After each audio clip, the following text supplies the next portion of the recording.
Hi ಎಲ್ರಿಗೂ ನಮಸ್ಕಾರ. Share market in Kannada ಚಾನಲ್ಗೆ ನಿಮಗೆ ಸ್ವಾಗತ. ಸೊ IPO ಸೀಸನ್ ಕಂಟಿನ್ಯೂ ಆಗ್ತದೆ. ಈ ವಾರ ಕೂಡ ಸಾಕಷ್ಟು ಮೇನ್ ಬೋರ್ಡ್ IPOಗಳು ಸಬ್ಸ್ಕ್ರಿಪ್ಷನ್ಗೆ ಓಪನ್ ಆಗುತ್ತೆ. ಟೋಟಲ್ 5 IPOಗಳು ಸಬ್ಸ್ಕ್ರಿಪ್ಷನ್ಗೆ ಓಪನ್ ಆಗ್ತಾ ಇದೆ.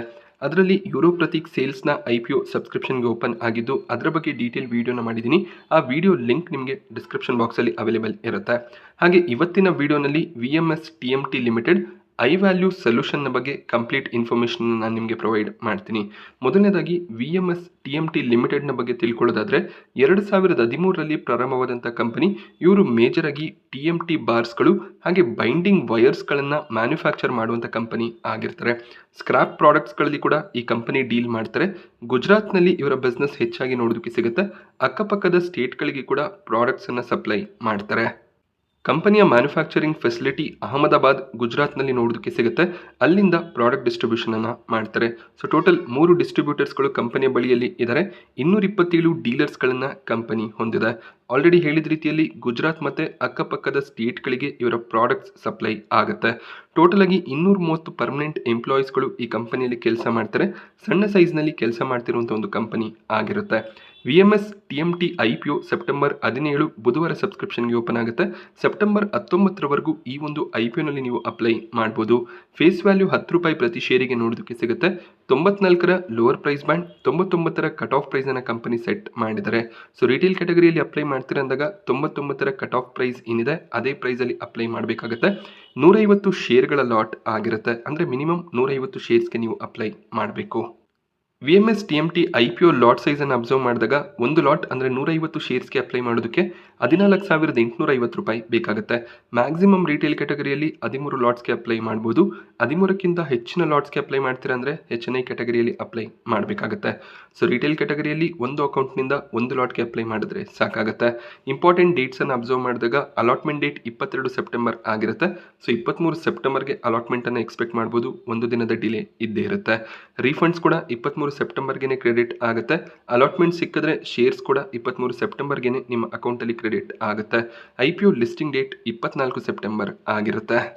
ಕಂಪನಿಯ ಫಿನಾನ್ಷಿಯಲ್ಸ್ ಅನ್ನು ಅಬ್ಸರ್ವ್ ಮಾಡಿದಾಗ ಅಸೆಟ್ನಲ್ಲಿ ಒಳ್ಳೆ ಒಂದು ಗ್ರೋತ್ ಇಯರ್ ಆನ್ ಇಯರ್ ನೋಡೋದಕ್ಕೆ ಸಿಗ್ತದೆ. ಸೊ ಮೊದಲನೇ ಕಾಲಮ್ ಏನಿದೆ ಇದು ಜಸ್ಟ್ ಒಂದು ಕ್ವಾರ್ಟರ್ನ ಡೇಟಾ ಆಗಿರುತ್ತೆ. ಹಾಗೆ 2, 3, 4ರ ಕಾಲಮ್ ಏನಿದೆ ಇದು ಫಿನಾನ್ಷಿಯಲ್ ಇಯರ್ನ ಡೇಟಾ ಅಂದರೆ 4 ಕ್ವಾರ್ಟರ್ಗಳ ಕಂಬೈನ್ಡ್ ಡೇಟಾ ಆಗಿರುತ್ತೆ. ಟೋಟಲ್ ಇನ್ಕಮ್ ಅನ್ನು ಅಬ್ಸರ್ವ್ ಮಾಡಿದಾಗ 2023-24ರಲ್ಲಿ ಒಳ್ಳೆ ಒಂದು ಟೋಟಲ್ ಇನ್ಕಮ್ ನೋಡೋದಕ್ಕೆ ಸಿಕ್ಕಿತ್ತು. ಬಟ್ 2025ರ ಫಿನಾನ್ಷಿಯಲ್ ಇಯರ್ನಲ್ಲಿ ಟೋಟಲ್ ಇನ್ಕಮ್ ಸ್ವಲ್ಪ ಫಾಲ್ ಆಗಿದೆ.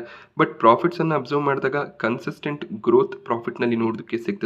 2025ರ ಜೂನ್ ಅಂದರೆ ಒಂದೇ ಕ್ವಾರ್ಟರ್ನಲ್ಲಿ ಆಲ್ರೆಡಿ 9 ಕೋಟಿಯ ಪ್ರಾಫಿಟ್ಸ್ ಡಿಕ್ಲೇರ್ ಆಗಿದೆ. 2025ರ ಫಿನಾನ್ಷಿಯಲ್ ಇಯರ್ನಲ್ಲಿ 4 ಕ್ವಾರ್ಟರ್ಗಳಿಂದ 15 ಕೋಟಿಯ ಪ್ರಾಫಿಟ್ಸ್ ಬಂದಿತ್ತು. 2024ರ ಫಿನಾನ್ಷಿಯಲ್ ಇಯರ್ನಲ್ಲಿ 13 ಕೋಟಿ ಪ್ರಾಫಿಟ್ಸ್ ಅನ್ನು ಡಿಕ್ಲೇರ್ ಮಾಡಿದ್ರು. 2023ರ ಫಿನಾನ್ಷಿಯಲ್ ಇಯರ್ನಲ್ಲಿ ಕೇವಲ 4 ಕೋಟಿಯ ಪ್ರಾಫಿಟ್ಸ್ ಬಂದಿತ್ತು. ಸೊ ಒಳ್ಳೆ ಒಂದು ಗ್ರೋತ್ ಪ್ರಾಫಿಟ್ನಲ್ಲಿ ನೋಡೋದಕ್ಕೆ ಸಿಗ್ತದೆ. ಟೋಟಲ್ ಇನ್ಕಮ್ ಫಾಲ್ ಆಗಿದ್ರೂ ಕೂಡ ಪ್ರಾಫಿಟ್ಸ್ ಸ್ಟ್ರಾಂಗ್ ಆಗಿ ಕಾಣಿಸ್ತಿದೆ. ಎಬಿಟಾ ಮಾರ್ಜಿನ್ಸ್ ಕೂಡ ಸ್ಟ್ರಾಂಗ್ ಆಗಿನೇ ಕಾಣಿಸ್ತಿದೆ. ಸೊ ಮೊದಲನೇ ಕಾಲಮಲ್ಲಿ ಜಸ್ಟ್ ಒಂದು ಕ್ವಾರ್ಟರ್ನ ಡೇಟಾ ಆಗಿರೋದ್ರಿಂದ ಅಲ್ಲಿ ಸ್ವಲ್ಪ ನಿಮಗೆ ಎಬಿಟಾ ಪ್ರಾಫಿಟ್ಸ್ ಕಡಿಮೆನೇ ಕಾಣಿಸ್ಬೋದು. ನೆಟ್ವರ್ತ್ ರಿಸರ್ವ್ಸ್ ಕೂಡ ಸ್ಟ್ರಾಂಗ್ ಆಗಿ ಇನ್ಕ್ರೀಸ್ ಆಗ್ತದೆ. ಕಂಪನಿಯ ಡೆಟ್ ಕೂಡ ಇನ್ಕ್ರೀಸ್ ಆಗ್ತಾ ಬರ್ತಿದೆ. 310 ಕೋಟಿ ಸಾಲವನ್ನು ಕಂಪನಿ ಹೊಂದಿದರೆ ಇದೊಂದು ಸ್ವಲ್ಪ ನೆಗೆಟಿವ್ ಪಾಯಿಂಟ್ ಆಗ್ಬೋದು. VMS TMT IPO issue size 148 ಕೋಟಿ ಆಗಿರುತ್ತೆ. ತುಂಬಾ ಸಣ್ಣ ಸೈಜ್ನ IPO ಆಗಿರುತ್ತೆ. ಸೊ ಕಂಪ್ಲೀಟ್ ಫ್ರೆಶ್ ಇಶ್ಯೂನ ತರ್ತಾ ಇದ್ದಾರೆ. ಇದೊಂದು ಪಾಸಿಟಿವ್ ಸೈನ್ ಆಗಿದ್ದು ಅದರಲ್ಲಿ 115 ಕೋಟಿಯನ್ನು ಕಂಪನಿ ಡೆಟ್ ಕ್ಲಿಯರ್ ಮಾಡೋದ್ರಲ್ಲಿ ಬಳಸ್ಕೋತೀವಿ ಅಂತ ಹೇಳಿದ್ದಾರೆ. ಸೊ ಇದು ಪಾಸಿಟಿವ್ ಸೈನ್ ಆಗಿದೆ. ಡೆಟ್ ಸ್ವಲ್ಪ ಮಟ್ಟಿಗೆ ಕಡಿಮೆ ಆಗುತ್ತೆ. ಮಿಕ್ಕಿರುವಂಥ ಅಮೌಂಟನ್ನು ಜನರಲ್ ಕಾರ್ಪೊರೇಟ್ ಪರ್ಪಸ್ನಲ್ಲಿ ಇವರು ಬಳಸ್ತಾರೆ. ರಿಟೇಲ್ ಕ್ಯಾಟಗರಿಗೆ 50%ನ ಆಫರನ್ನು ಮಾಡಿದ್ದಾರೆ. ಹೆಚ್ಚಿನ ಒಂದು ಆಫರ್ ರಿಟೇಲ್ ಕ್ಯಾಟಗರಿಯಲ್ಲಿ ಇದೆ. QIB ಕ್ಯಾಟಗರಿಗೆ ಕೇವಲ 30% ಆಫರನ್ನು ಮಾಡ್ತಿದ್ದಾರೆ. HNI ಕ್ಯಾಟಗರಿಯಲ್ಲಿ 20% ಆಫರ್ ಇದೆ. ಸೊ ಇಲ್ಲಿ ಒಂದು ಕ್ಯಾಚ್ ಅಂದರೆ QIB ಕ್ಯಾಟಗರಿ ಬಹಳಷ್ಟು ಬೇಗ ಸಬ್ಸ್ಕ್ರೈಬ್ ಆಗ್ತಾ ಹೋಗುತ್ತೆ. QIB ಕ್ಯಾಟಗರಿಯನ್ನು ಅಬ್ಸರ್ವ್ ಮಾಡಿ ರಿಟೇಲ್ ಮತ್ತು HNI ಕೂಡ ಒಳ್ಳೆ ಒಂದು ಸಬ್ಸ್ಕ್ರಿಪ್ಷನ್ ಮಾಡ್ಕೊಳ್ಳುವಂಥ ಚಾನ್ಸಸ್ ಇರುತ್ತೆ. ವ್ಯಾಲ್ಯೂಯೇಷನನ್ನು ಅಬ್ಸರ್ವ್ ಮಾಡಿದಾಗ ಅಪರ್ ಪ್ರೈಸ್ ಬ್ಯಾಂಡ್ 99ರ ಪ್ರೈಸ್ನಲ್ಲಿ ಟೋಟಲ್ ಮಾರ್ಕೆಟ್ ಕ್ಯಾಪ್ 491 ಕೋಟಿ ಮಾತ್ರ ನೋಡೋದಕ್ಕೆ ಸಿಗುತ್ತೆ.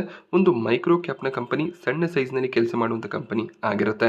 ಅರ್ನಿಂಗ್ ಪರ್ ಶೇರ್ ₹4.30 ಅರೌಂಡಲ್ಲಿ ನೋಡೋದಕ್ಕೆ ಸಿಗ್ತಿದ್ದು 23ರ PEಯಲ್ಲಿ IPOನ ತರಬೇಕು ಅಂತ ಇದ್ದಾರೆ. ಬಟ್ ಇಂಡಸ್ಟ್ರಿ PE 10ರ ಅರೌಂಡಲ್ಲಿ ನೋಡೋದಕ್ಕೆ ಸಿಗ್ತದೆ. ಸೊ ವ್ಯಾಲ್ಯೂಯೇಷನ್ ಸ್ವಲ್ಪ ಎಕ್ಸ್ಪೆನ್ಸಿವ್ ಆಗಿ ಕಾಣಿಸ್ತಿದೆ. ROCE ಕೂಡ ಅಷ್ಟೊಂದು ಸ್ಟ್ರಾಂಗ್ ಆಗಿ ಕಾಣಿಸ್ತಿಲ್ಲ. 13%ನ ROCE ಇದೆ. ಡೆಟ್ ತುಂಬಾ ಹೆಚ್ಚಾಗಿ ಕಾಣಿಸ್ತಿದೆ. 6ರ ಡೆಟ್ ಟು ಈಕ್ವಿಟಿ ಅಷ್ಟೊಳ್ಳೆ ಸೈನ್ ಆಗಿರೋದಿಲ್ಲ. ಕಂಪನಿಯ ಮಾರ್ಕೆಟ್ ಕ್ಯಾಪ್ 500 ಕೋಟಿ ಅರೌಂಡಲ್ಲಿ ಇದೆ, ಡೆಟ್ಟೆ 300 ಕೋಟಿ ಮೇಲ್ಗಡೆ ನೋಡೋದಕ್ಕೆ ಸಿಗುತ್ತೆ. ಸೊ ಅದು ಅಷ್ಟು ಪಾಸಿಟಿವ್ ಸೈನ್ ಆಗಿರೋದಿಲ್ಲ. ರಿಟರ್ನ್ ಆನ್ ನೆಟ್ವರ್ತ್ ಸ್ಟ್ರಾಂಗ್ ಆಗಿ ಕಾಣಿಸ್ತಿದೆ, but profit after tax margin ಕಡಿಮೆ ಕಾಣಿಸ್ತಾ ಇದೆ. ಪ್ರೈಸ್ ಟು ಬುಕ್ ವ್ಯಾಲ್ಯೂ ಕೂಡ ಎಕ್ಸ್ಪೆನ್ಸಿವ್ ಆಗಿ ಕಾಣಿಸುತ್ತೆ, ಅಷ್ಟೇನು ಸ್ಟ್ರಾಂಗ್ ವ್ಯಾಲ್ಯೂಯೇಷನ್ ಆಗಿ ಕಾಣಿಸ್ತಿಲ್ಲ. ಕಾಂಪಿಟೇಟರ್ಸ್ ಅನ್ನು ಅಬ್ಸರ್ವ್ ಮಾಡಿದಾಗ ಕಾಮಧೇನು ಇವರ ಕಾಂಪಿಟೇಟರ್ ಆಗಿರ್ತಾರೆ. Vraj iron and steel, BMW industries, Electrotherm ಈ ರೀತಿಯಲ್ಲಿ ಕಾಂಪಿಟೇಟರ್ಸ್ಗಳನ್ನು ಲಿಸ್ಟ್ ಮಾಡಿದ್ದಾರೆ. ಎಲ್ಲ ಕಂಪನಿಗಳು ಈ ಕಂಪನಿಯನ್ನು PE ಸೆಟ್ ಮಾಡಿದ್ದಾರೆ, ಅದಕ್ಕಿಂತ ಕಡಿಮೆ ವ್ಯಾಲ್ಯೂಷನಲ್ಲಿ ಟ್ರೇಡ್ ಆಗ್ತಿದ್ದಾರೆ. ಸೊ ವ್ಯಾಲ್ಯೂಷನ್ ತುಂಬಾ ಎಕ್ಸ್ಪೆನ್ಸಿವ್ ಆಗಿ ಕಾಣಿಸುತ್ತೆ. IPO register caffeine technologies limited ಆಗಿರ್ತಾರೆ. ಇವರ ವೆಬ್ಸೈಟ್ನಲ್ಲಿ ಅಲಾಟ್ಮೆಂಟ್ ಸ್ಟೇಟಸನ್ನು ಚೆಕ್ ಮಾಡ್ಕೋಬೇಕು. ಕೊನೆಯದಾಗಿ ಎಷ್ಟು ಗ್ರೇ ಮಾರ್ಕೆಟ್ ಪ್ರೀಮಿಯಂ ನೋಡೋದಕ್ಕೆ ಸಿಗ್ತದೆ ಅಂದರೆ 23 ರೂಪಾಯಿಯ ಪ್ರೀಮಿಯಂ ನೋಡೋದಕ್ಕೆ ಸಿಗ್ತದೆ. 23% ಲಿಸ್ಟಿಂಗ್ ಗೇನ್ನ ಎಕ್ಸ್ಪೆಕ್ಟೇಷನ್ ಇರುತ್ತೆ. ಸೊ ಲಿಸ್ಟಿಂಗ್ ಗೇನ್ನ ಪರ್ಸ್ಪೆಕ್ಟಿವ್ನಿಂದ ಅಪ್ಲೈ ಮಾಡೋದು ಬೆಟರ್ ಆಗುತ್ತೆ. ಎರಡನೇ IPO ಐವ್ಯಾಲ್ಯೂ ಇನ್ಫೋ ಸೊಲ್ಯೂಷನ್ ಲಿಮಿಟೆಡ್. ಈ ಕಂಪನಿಯ ಬಗ್ಗೆ ತಿಳ್ಕೊಳ್ಳೋದಾದರೆ 2008ರಲ್ಲಿ ಪ್ರಾರಂಭವಾದಂಥ ಕಂಪನಿ. ಇವರು ಟೆಕ್ನಾಲಜಿ ಸರ್ವಿಸ್ ಸೊಲ್ಯೂಷನ್ಸ್ಗಳನ್ನು ಪ್ರೊವೈಡ್ ಮಾಡುವಂಥ ಕಂಪನಿ ಆಗಿರ್ತಾರೆ. ಅಂದರೆ ತಮ್ಮ ಕ್ಲೈಂಟ್ಗಳ ಅಪ್ಲಿಕೇಶನ್ಸನ್ನು ಮೇಂಟೈನ್ ಮಾಡೋದು ಅಥವಾ ಅವರಿಗೆ ಸೈಬರ್ ಸೆಕ್ಯೂರಿಟಿ ರಿಲೇಟೆಡ್ ಇನ್ಫಾರ್ಮೇಷನ್ಸನ್ನು ಪ್ರೊವೈಡ್ ಮಾಡೋದು, ಕ್ಲೌಡ್ ಸೊಲ್ಯೂಷನ್ಸ್ಗಳನ್ನು ಪ್ರೊವೈಡ್ ಮಾಡೋದು, ಈ ರೀತಿಯ ಸರ್ವಿಸಸನ್ನು ಪ್ರೊವೈಡ್ ಮಾಡ್ತಾರೆ. ಎಕ್ಸಾಂಪಲ್ಗೆ ಹೇಳಬೇಕು ಅಂದರೆ ಯಾವುದಾದ್ರೂ ಒಂದು ಸಣ್ಣ ಬ್ಯಾಂಕ್ ಕ್ಲೌಡ್ ಸೊಲ್ಯೂಷನ್ಸ್ಗಳನ್ನು ಇಂಪ್ರೂವ್ ಮಾಡಬೇಕು ಅಂತ ಇದ್ದರೆ ಇವರನ್ನು ಕಾಂಟ್ಯಾಕ್ಟ್ ಮಾಡ್ತಾರೆ. ಇವರು OEMs ಆಗಿರುವಂಥ AWS ಆಗಿರ್ಬೋದು, ಅಜ್ಯೂರ್, ಗೂಗಲ್ ಈ ರೀತಿಯ ಕಂಪನಿಗಳ ಸೊಲ್ಯೂಷನ್ಸನ್ನು ತಮ್ಮ ಕ್ಲೈಂಟ್ಗಳಿಗೆ ಸಜೆಸ್ಟ್ ಮಾಡ್ತಾರೆ. ಈ ರೀತಿಯ ಸಜೆಷನ್ಸನ್ನು ಪ್ರೊವೈಡ್ ಮಾಡಿ ಅವರು ಕಮಿಷನ್ಸನ್ನು ಏನು ಜನರೇಟ್ ಮಾಡ್ತಾರೆ, ಅದು ಕಂಪನಿಯ ರೆವೆನ್ಯೂ ಆಗಿರುತ್ತೆ. ಹಾಗೆ ಯಾವುದೇ ಒಂದು ಕಂಪನಿಯ ಅಪ್ಲಿಕೇಶನ್ಸನ್ನು ಮೇಂಟೈನ್ ಮಾಡಬೇಕು ಅಂತ ಇದ್ದರೆ, ಡೇಟಾ ಸೆಂಟರ್ ರಿಲೇಟೆಡ್ ಸರ್ವಿಸಸ್ಗಳನ್ನು ಪ್ರೊವೈಡ್ ಮಾಡಬೇಕು ಅಂತಿದ್ರೆ, ಅವರಿಗೆ ಸರ್ವರ್ ರಿಲೇಟೆಡ್ ಆಕ್ಸೆಸ್ಗಳನ್ನು ಪ್ರೊವೈಡ್ ಮಾಡಬೇಕು ಅಂತಿದ್ರೆ ಆ ರೀತಿಯ ಸೊಲ್ಯೂಷನ್ಸ್ಗಳನ್ನು ಪ್ರೊವೈಡ್ ಮಾಡ್ತಾರೆ. ಸೊ IT ಸೆಕ್ಟರ್ನಲ್ಲಿ ಸೊಲ್ಯೂಷನಿಂಗನ್ನು ಪ್ರೊವೈಡ್ ಮಾಡುವಂಥ ಒಂದು ಕಂಪನಿ ಆಗಿರ್ತಾರೆ. ಇವರು ಕೇವಲ ಭಾರತ ಅಷ್ಟೇ ಅಲ್ಲದೆ Singapore, Bangladesh, Sri Lanka, UAE, Cambodia ಮತ್ತು ಕೀನ್ಯಾನಲ್ಲಿ ಕೂಡ ಆಪರೇಷನ್ಸನ್ನು ಮಾಡ್ತಾರೆ. ಅಲ್ಲಿನ ಕ್ಲೈಂಟ್ಗಳಿಗೆ ಕೂಡ ಈ ರೀತಿಯ IT ಸೊಲ್ಯೂಷನ್ಸನ್ನು ಪ್ರೊವೈಡ್ ಮಾಡ್ತಾರೆ. ಐವ್ಯಾಲ್ಯೂ ಇನ್ಫೋ ಸೊಲ್ಯೂಷನ್ಸ್ನ IPO ಸೆಪ್ಟೆಂಬರ್ 18 ಗುರುವಾರ ಸಬ್ಸ್ಕ್ರಿಪ್ಷನ್ಗೆ ಓಪನ್ ಆಗುತ್ತೆ. ಸೆಪ್ಟೆಂಬರ್ 22 ಸೋಮವಾರದವರೆಗೂ ಈ ಒಂದು IPOನಲ್ಲಿ ನೀವು ಅಪ್ಲೈ ಮಾಡ್ಬೋದು. 2 ರೂಪಾಯಿಯ ಫೇಸ್ ವ್ಯಾಲ್ಯೂ ನೋಡೋದಕ್ಕೆ ಸಿಗುತ್ತೆ. 284ರ ಲೋವರ್ ಪ್ರೈಸ್ ಬ್ಯಾಂಡ್, 299ರ ಕಟ್ ಆಫ್ ಪ್ರೈಸ್ ಫಿಕ್ಸ್ ಆಗಿದೆ. 299ರ ಕಟ್ ಆಫ್ ಪ್ರೈಸ್ನಲ್ಲೇ ನೀವು ಅಪ್ಲೈ ಮಾಡಬೇಕಾಗುತ್ತೆ. 50 ಶೇರ್ಸ್ಗಳ ಲಾಟ್ ಆಗಿದ್ದು ಮಿನಿಮಮ್ 50 ಶೇರ್ಸ್ಗೆ ಅಪ್ಲೈ ಮಾಡಬೇಕಾಗತ್ತೆ. ಅದಕ್ಕೆ 14,950 ರೂಪಾಯಿ ಬೇಕಾಗುತ್ತೆ. ಮ್ಯಾಕ್ಸಿಮಮ್ ರಿಟೇಲ್ ಕ್ಯಾಟಗರಿಯಲ್ಲಿ 13 ಲಾಟ್ಗೆ ಅಪ್ಲೈ ಮಾಡ್ಬೋದು. 13ಕ್ಕಿಂತ ಹೆಚ್ಚಿನ ಲಾಟ್ಸ್ಗೆ ಅಪ್ಲೈ ಮಾಡ್ತೀರಾ ಅಂದರೆ HNI ಕ್ಯಾಟಗರಿಯಲ್ಲಿ ಅಪ್ಲೈ ಮಾಡಬೇಕಾಗುತ್ತೆ. IPO ಅಲಾಟ್ಮೆಂಟ್ ಡೇಟ್ 23 ಸೆಪ್ಟೆಂಬರ್ ಆಗಿದೆ, ಬಟ್ 24 ಸೆಪ್ಟೆಂಬರ್ಗೆ ಅಲಾಟ್ಮೆಂಟನ್ನು ಎಕ್ಸ್ಪೆಕ್ಟ್ ಮಾಡ್ಬೋದು. ರೀಫಂಡ್ಸ್ 24 ಸೆಪ್ಟೆಂಬರ್ಗೆ ಕ್ರೆಡಿಟ್ ಆಗುತ್ತೆ. ಅಲಾಟ್ಮೆಂಟ್ ಸಿಕ್ಕಿದ್ರೆ ಶೇರ್ಸ್ಗಳು ಕೂಡ 24 ಸೆಪ್ಟೆಂಬರ್ಗೆ ನಿಮ್ಮ ಡಿಮ್ಯಾಟ್ ಅಕೌಂಟ್ಗೆ ಕ್ರೆಡಿಟ್ ಆಗುತ್ತೆ. IPO ಲಿಸ್ಟಿಂಗ್ ಡೇಟ್ 25 ಸೆಪ್ಟೆಂಬರ್ ಆಗಿರುತ್ತೆ. ಕಂಪನಿಯ ಫಿನಾನ್ಷಿಯಲ್ಸನ್ನು ಅಬ್ಸರ್ವ್ ಮಾಡಿದಾಗ ಅಸೆಟ್ನಲ್ಲಿ ಒಳ್ಳೆ ಒಂದು ಗ್ರೋತೆ ಕಾಣಿಸ್ತಿದೆ. ಹಾಗೆ ಕಂಪನಿಯ ರೆವೆನ್ಯೂಸನ್ನು ಅಬ್ಸರ್ವ್ ಮಾಡಿದಾಗ ಸ್ವಲ್ಪ ಫ್ಲಕ್ಚುಯೇಷನ್ ಟೋಟಲ್ ಇನ್ಕಮ್ನಲ್ಲಿ ಇದೆ.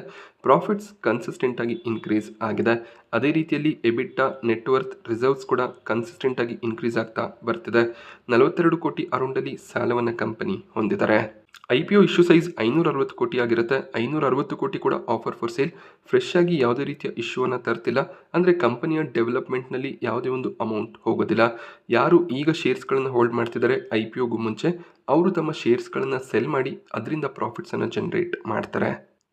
ಐವ್ಯಾಲ್ಯೂ ಇನ್ಫೋ ಸೊಲ್ಯೂಷನ್ಸ್ QIB ಕ್ಯಾಟಗರಿಯಲ್ಲಿ 50% ಆಫರನ್ನು ಮಾಡ್ತಿದ್ದಾರೆ. HNI ಕ್ಯಾಟಗರಿಯಲ್ಲಿ 15% ಆಫರ್ ಇದೆ. ರಿಟೇಲ್ ಕ್ಯಾಟಗರಿಯಲ್ಲಿ 35% ಆಫರ್ ಇರುತ್ತೆ. ಮೀಡಿಯಂ ಸೈಜ್ನ IPO ಅಲಾಟ್ಮೆಂಟನ್ನು ಎಕ್ಸ್ಪೆಕ್ಟ್ ಮಾಡ್ಬೋದಾಗುತ್ತೆ. ಹಾಗೆ ವ್ಯಾಲ್ಯೂಷನ್ಸನ್ನು ಅಬ್ಸರ್ವ್ ಮಾಡಿದಾಗ 299ರ ಪ್ರೈಸ್ ಬ್ಯಾಂಡ್ನಲ್ಲಿ ಟೋಟಲ್ ಮಾರ್ಕೆಟ್ ಕ್ಯಾಪ್ 1600 ಕೋಟಿ ಅರೌಂಡಲ್ಲಿ ನೋಡೋದಕ್ಕೆ ಸಿಗುತ್ತೆ. ಒಂದು ಸ್ಮಾಲ್ ಕ್ಯಾಪ್ನ ಕಂಪನಿ ಆಗಿರುತ್ತೆ. ಅರ್ನಿಂಗ್ ಪರ್ ಶೇರ್ 16 ರೂಪಾಯಿ ನೋಡೋದಕ್ಕೆ ಸಿಗ್ತದೆ. 18ರ PE ಮಾರ್ಕೆಟ್ನಲ್ಲಿ ಲಿಸ್ಟ್ ಆಗಬೇಕು ಅಂತ ಇದ್ದಾರೆ. ಇಂಡಸ್ಟ್ರಿ PE 10ರ ಅರೌಂಡಲ್ಲಿ ನೋಡೋದಕ್ಕೆ ಸಿಗ್ತದೆ. ಇಲ್ಲೂ ಕೂಡ ವ್ಯಾಲ್ಯೂಷನ್ ಸ್ವಲ್ಪ ಎಕ್ಸ್ಪೆನ್ಸಿವ್ ಆಗಿ ಕಾಣಿಸುತ್ತೆ. ROE ROC ಸ್ಟ್ರಾಂಗ್ ಆಗಿದೆ. 20%ನ ಮೇಲೆ ROE ROC ಕಾಣಿಸುತ್ತೆ. ರಿಟರ್ನ್ ಆನ್ ನೆಟ್ವರ್ತ್ ಕೂಡ ಕನ್ಸಿಡರಬ್ಲಿ ಸ್ಟ್ರಾಂಗ್ ಆಗಿ ಕಾಣಿಸ್ತಿದೆ. ಬಟ್ ವ್ಯಾಲ್ಯೂಷನ್ ಸ್ವಲ್ಪ ಮಟ್ಟಿಗೆ ಎಕ್ಸ್ಪೆನ್ಸಿವ್ ಆಗಿದೆ. ಐವ್ಯಾಲ್ಯೂ ಇನ್ಫೋ ಸೊಲ್ಯೂಷನ್ಸ್ನ ಪೀರ್ ಕಂಪ್ಯಾರಿಸನ್ ಅಥವಾ ಕಾಂಪಿಟೇಟರ್ಸನ್ನು ಅಬ್ಸರ್ವ್ ಮಾಡಿದಾಗ ಎಕ್ಸ್ಕ್ಲೂಸಿವ್ ನೆಟ್ವರ್ಕ್ಸ್ ಹಾಗೆ ಮಲ್ಟಿಕೆಮ್ ಲಿಮಿಟೆಡನ್ನು ಕಾಂಪಿಟೇಟರ್ ಆಗಿ ನೇಮ್ ಮಾಡಿದರೆ. ಮಲ್ಟಿಕೆಮ್ ಲಿಮಿಟೆಡ್ 10ರ PE ಟ್ರೇಡ್ ಆಗ್ತಿದೆ. ಐವ್ಯಾಲ್ಯೂ ಇನ್ಫೋ ಸೊಲ್ಯೂಷನ್ಸ್ನ IPO ರಿಜಿಸ್ಟರ್ ಕೂಡ ಕೆಫಿನ್ ಟೆಕ್ನಾಲಜೀಸ್ ಲಿಮಿಟೆಡ್ ಆಗಿದ್ದು ಅವರ ವೆಬ್ಸೈಟ್ನಲ್ಲಿ ಅಲಾಟ್ಮೆಂಟ್ ಸ್ಟೇಟಸನ್ನು ಚೆಕ್ ಮಾಡಬೇಕಾಗತ್ತೆ. ಇವತ್ತಿನವರೆಗೂ ಯಾವುದೇ ರೀತಿಯ ಪ್ರೀಮಿಯಂ ಕಾಣಿಸ್ತಿಲ್ಲ. ₹300 ರೌಂಡಲ್ಲಿ ಪ್ರೈಸ್ ಬ್ಯಾಂಡ್ ಫಿಕ್ಸ್ ಆಗಿದೆ. ₹50 ರೌಂಡಲ್ಲಿ ಗ್ರೇ ಮಾರ್ಕೆಟ್ ಪ್ರೀಮಿಯಂ ಇದ್ದರೆ ಲಿಸ್ಟಿಂಗ್ ಗೇನ್ನ ಪರ್ಸ್ಪೆಕ್ಟಿವ್ನಿಂದ ಅಪ್ಲೈ ಮಾಡ್ಬೋದಾಗುತ್ತೆ. ಇಲ್ಲಾಂದರೆ ಈ ಒಂದು IPOನ ಅವಾಯ್ಡ್ ಮಾಡ್ಬೋದು. ಸೊ ಈ ಎರಡು IPOಗಳನ್ನು ಲಿಸ್ಟಿಂಗಿನ ಪರ್ಸ್ಪೆಕ್ಟಿವ್ನಿಂದಲೇ ನೋಡೋದು ಒಳ್ಳೆಯದಾಗುತ್ತೆ. ಯಾಕೆಂದರೆ VMS ಲಿಮಿಟೆಡ್ನ ವ್ಯಾಲ್ಯೂಷನ್ ಎಕ್ಸ್ಪೆನ್ಸಿವ್ ಆಗಿ ಕಾಣಿಸುತ್ತೆ. ಆದ್ದರಿಂದ ಮುಂದಿನ ದಿನಗಳಲ್ಲಿ ಗ್ರೋತ್ನ ಪ್ರಾಸ್ಪೆಕ್ಟಿವ್ಸ್ ಅಷ್ಟು ಸ್ಟ್ರಾಂಗ್ ಆಗಿ ಕಾಣಿಸೋದಿಲ್ಲ. ಐವ್ಯಾಲ್ಯೂ ಸೊಲ್ಯೂಷನ್ನ ಬಿಸ್ನೆಸ್ ಮಾಡೆಲ್ ಅಷ್ಟೇನು ಸ್ಟ್ರಾಂಗ್ ಆಗಿ ಕಾಣಿಸ್ತಿಲ್ಲ. ಹಾಗೆ ಪ್ರೀಮಿಯಂ ಕೂಡ ಇಲ್ಲದೇ ಇರೋ ರೀಸನ್ನಿಂದ ಈ ಒಂದು IPO ಕೂಡ ಲಾಂಗ್ ಟರ್ಮ್ಗೆ ಅಷ್ಟು ಸೂಟೇಬಲ್ ಆಗಿ ಕಾಣಿಸ್ತಿಲ್ಲ. ಮೇ ಬಿ ಮಾರ್ಕೆಟ್ನಲ್ಲಿ ಲಿಸ್ಟ್ ಆದಮೇಲೆ ಪರ್ಫಾರ್ಮೆನ್ಸ್ ಇಂಪ್ರೂವ್ ಆಗ್ಬೋದು, ವ್ಯಾಲ್ಯೂಷನ್ ಚೀಪ್ ಆಗ್ಬೋದು. ಬಟ್ ಈಗಿನ ಸ್ಥಿತಿಯನ್ನು ನಾವು ಅಬ್ಸರ್ವ್ ಮಾಡಿದಾಗ ಜಸ್ಟ್ ಲಿಸ್ಟಿಂಗಿನ ಪರ್ಸ್ಪೆಕ್ಟಿವ್ನಿಂದ ನೋಡೋದೇ ಬೆಟರ್ ಆಗುತ್ತೆ. ಸೊ ಎರಡು IPOಗಳ ಬಗ್ಗೆ ನಾನು ನಿಮಗೆ ತಿಳಿಸ್ಕೊಟ್ಟಂಥ ಮಾಹಿತಿ ಇಷ್ಟ ಆಗಿದ್ರೆ ವಿಡಿಯೋನ ಲೈಕ್ ಮಾಡಿ. ಹಾಗೆ ಇದೇ ರೀತಿಯ IPO ಇನ್ಫಾರ್ಮೇಷನ್ ಮಾರ್ಕೆಟ್ ಅಪ್ಡೇಟ್ಸ್ಗಳಿಗೋಸ್ಕರ ಚಾನಲ್ನ ಸಬ್ಸ್ಕ್ರೈಬ್ ಮಾಡ್ಕೊಳ್ಳಿ. Thank you friends.